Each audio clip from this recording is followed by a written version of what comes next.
Sveiki, šiandien nusprendžiau pakalbinti vieną iš savo mokinių, kuri prisijungė sausio viduryje ir savo antrą mėnesį, vasario mėnesį, sugebėjo uždirbti 4000 eurų. Tai Aiste, papasakok šiek tiek apie save, ko užsiėmei prieš prisijungdama prie šios programos. Tai prieš tai dirbau samdomą darbą, kaip ir dauguma turbūt. Tai daugiausiai kažko ten ypatingo neveikiau.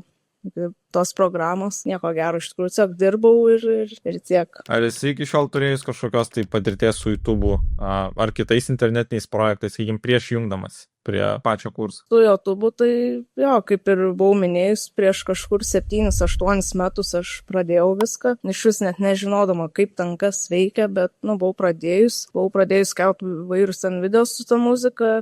Ir pavyko iš to uždirbti, bet truko tik tais gal kokius, 3-4 mėnesius ir kanalas buvo tiesiog demonetizuotas ir toliau irgi bandžiau toliau kelt naujus tos kanalus kur, bet nieko nepavyko. Tada tiesiog mečiau viską ir buvo pertrauka didelė ir dabar, 24 metais vėl pradėjau bandyti su to YouTube kelt irgi, bet kažkaip nepavyko iki kol neprisijungiau prie šito kurso. Supratau. O šiaip kaip su rezultatais, kai turėjai savo muzikinį kanalą, jisai kažką uždirbo iki tos dienos, kai buvo demonetizuotas? Kažkokias peržiūras rinko? Buvo peržiūrų daug, išėjo uždirbti, man atrodo, apie 5000 gal, ir po to jau viskas. Iki pat šiol, iki šito kurso nebeišėjo nieko uždirbti iš kitų kanalų. Supratau. O prieš prisijungdama ar bandėjai kažkokias tai kitas mokymų programas, kursus, ar šiaip metodikas, kokias, sakykime, kad ir su kokiu kitu online verslu? Buvo ir kripto visokie, ir drop servicingas, ir dropshipas, tokie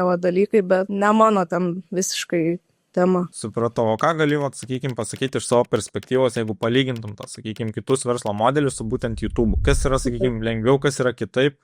Kažkoks tai turi būti pagrindinis faktorius, ką pastebi iš karto, kad čia yra ženkliai kitaip.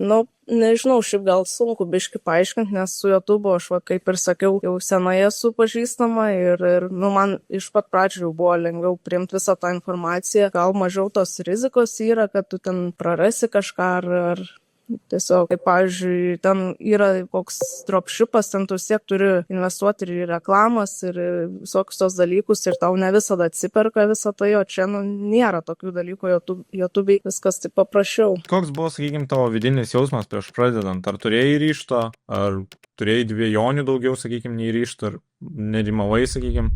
Buvo tų dvejonių, nes vis tiek aš kaip ir tavęs nepažįstu, kursų kaina irgi nėra maža ir vis tiek rizika čia yra, kad o jeigu neatsipirks, o jeigu čia kažkas bus, gal čia vėl toks pat mentorius kaip ir kiti ten pasako ir viskas pabėga ir tu ten daryk, ką nori. Tai buvo, bet kažkaip viduj, tikėjau, labai aš norėjau su YouTube, nes aš žinau, kad galima uždirbti ir aš tiesiog save gal labiau mačiau, čia ir buvo lengviau. Pradžioje turbūt vis tiek reikėjo priimti tam tikrus sprendimus, kad galėtum skirti, sakykime, tam dėmesio ir išteklių šiam keliui. Kas tai labiausiai motivavo visgi žengti tą žingsnį, ar tai buvo artimieji, ar kažkokie kiti, sakykime, dalykai? Net nežinau, galbūt kitų mokinių rezultatai, kuriais dalinais.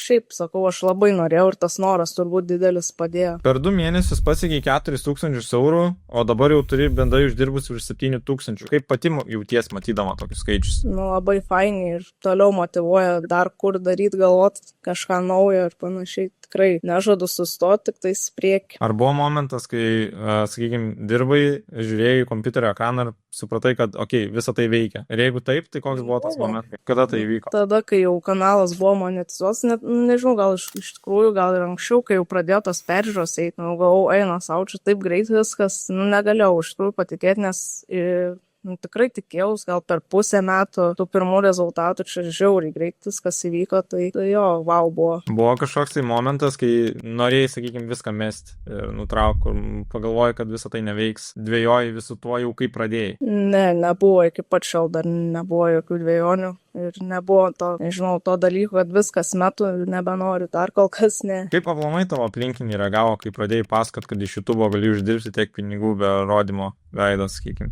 Dar nelabai ką žino, tik draugas, dar nelabai kam ir pasakau, bet ateis laikas, tai papasakos. O buvai kažkam sakius, kad aplamai pradėsi kažką tokio? Kad sakykime, pirksi mokymus, pradėsi kažkokį online verslą? Ne, dar nebuvau niekam sakys. O draugas žinojo apie tai? Jo.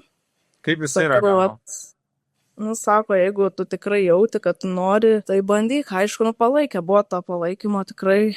Tai va, ir tikrai nesigailiu, kad pabandžiau. Ką tau pačiai reiškia šie rezultatai asmeniškai? Sakykim, tu jautiesi tikėtina dabar laisvesnė, o ar jauti, sakykim, iš vidaus, kad esi užtikrinta dėl savo ateities, būtent dėl to, nes dabar pradėjai būtent kelti video į YouTube, kurie neša pajamas? Kad atsirado tos laisvės, tai, kažkiek jaučias, nes vis tiek išėjau iš samdomo darbo, tai čia man didelis pasiekimas, nes, aš tikrai dirbau ir visada galvodavau, ką čia reiks sugalvoti, kad nebedirbto samdomo darbo, nes tikrai nenorėjau ir aš tiesiog nesavam kely jaučiausi ir jaučiau, kad aš noriu ant savęs dirbti, kur tai, kas man patinka. Ir YouTube'as ir yra tai, kas man patinka. Žinau, dėl ateities kaip ir bus matyt. Tikiuosi, taip ir toliau viskas eisis. Kiek laiko dirbai samdomą darbą? Čia būtent dabar šitą paskutinį darbą, tai 1.5 metų kažkur. Šiaip praeiti darbai irgi buvo samdomi, nežinau, šiaip sudėjus gal kokius 3 metus maždaug. Tai plius minus buvai pripratus prie to, sakykim, tos nuoseklios algos, kurią gaudavai kiekvieną mėnesį. Kokia buvo tavo emocinė reakcija, kai pamatei savo pirmąjį uždarbį iš YouTube'o? Galim paimti ir, sakykim, tavo praeitus muzikinius kanalus ir būtent šį kanalą. Ar skiriasi ta reakcija? Gal jau buvai pripratus prie to, ar tavęs taip per daug nenustebino? Šiaip jo, buvau pripratus, bet vis tiek ten užtruko man, nežinau, per kokius, 2-4 mėnesius pasiekti tokią sumą, kokią aš čia dabar per 20 dienų pasiekiau. Tai tada atsimenu, gal 5:30 ryto atsikėliau ir atėjo notificationas, kad jau įkrito pinigai į banką, tai žiūriu, galvoju, wow, geras. Jau. Atėjo tas realybės suvokimas, kad okei, visą tai tikra. O kur pati save matai po 6 mėnesių, arba po metų, gal įsivaizduoji kažkokius rezultatus, kuriuos norėtum pasiekti? Norėčiau 100 000 subscriberių pasiekti, bet aišku, čia tikrai užtruks ilgiau. Noriu tą butaną gauti, čia nežinau, irgi didelis mano tikslas toks yra, nors atrodo čia paprastas dalykas, bet man vis tiek reiškia jisai. Ir tikiuosi, kad toliau dirbsiu su YouTube'u, keliausiu, nes labai to noriu, tai va tiek. Dirbti iš namų arba iš ten, kur nori, laisvai keliauti, būti mobiliai. Jo, tai didžiulis spyris iš tiesų yra toks. Wow, net sunku apibūdinti iš tiesų, kiek daug tai reiškia. Ir įsivaizduoju, kad dabar tave irgi gali žiūrėti žmogus, kuris, sakykim, svarsto, kad čia ne jam, arba, sakykim, bijo priimti šį sprendimą, sakykim, nepasitikė savimi. Ką galėtum tokiam žmogui pasakyti, kuris labai dvejoja, bet kažkas viduje jam sako, kad kaip ir turėtum jungtis, bet neatskiria, ką sako, širdis, ką sako protas, ir, tos dvi pusės sakykim, kariauja. Nežinau, nes šiaip čia irgi priklauso nuo pačio žmogaus, kaip jis tą riziką priema. Jeigu jis labai bijo tos rizikos, tai visada drebės, kaip čia, kur čia kas bus. Bet jeigu žmogus yra laisvesnis ant tos rizikos, jam ir lengviau visą tai bus priimti. Bet šiaip jeigu yra tas toks didelis noras ir didelis užsidegimas, tai manau tikrai pavyks pasiekti rezultatų. Bet jeigu žmogus yra toks, kuris tiesiog žiūri nerimtai ir tiesiog nusiperka kursus, ten praeina tos mokymus ir toliau pats nieko nedaro, neįdeda tą savo įdarbę, tai aš taip atvirai sakysiu, tai jis nieko ir nepasieks, nebus tų rezultatų, jeigu pats to darbo neįdės. Čia viskas priklauso nuo pačių mūsų. Turi žmogus parizikuoti, parodyti ryžtą ir to pačiu kažką gauna atgal. Tikėtina, kad šiaip per visą tą laikotarpį, kai dabar dirbi su YouTube'u, sakykime, nuo to momento, kai prisijungi prie šių mokymų, ėjai ne tik per praktinį kelią, bet ir pilną pamokų. Kokia to, sakykime, pagrindinė pamoka iš šios visos patirties per šios kelis mėnesius? Nežinau, turbūt gal ta tokia disciplina atsirado, kad reikia kiekvieną dieną dirbti, kelti tos video, kad pasiektų kuo geresnių rezultatų. Tai tas faina, nes iš tikrųjų jaučias, kad laikas nesišvaisto veltui, o naudingai eina. Tikiu, jog ir buvo įdomių suvokimų pačiam progrese, kai, sakykime, nežinau, darai kažką vienaip, po to nusprendai daryti kažką kitaip, pamatei, jog tai veikia. Gal turi taip pat kažką iš tos perspektyvos pasidalinti?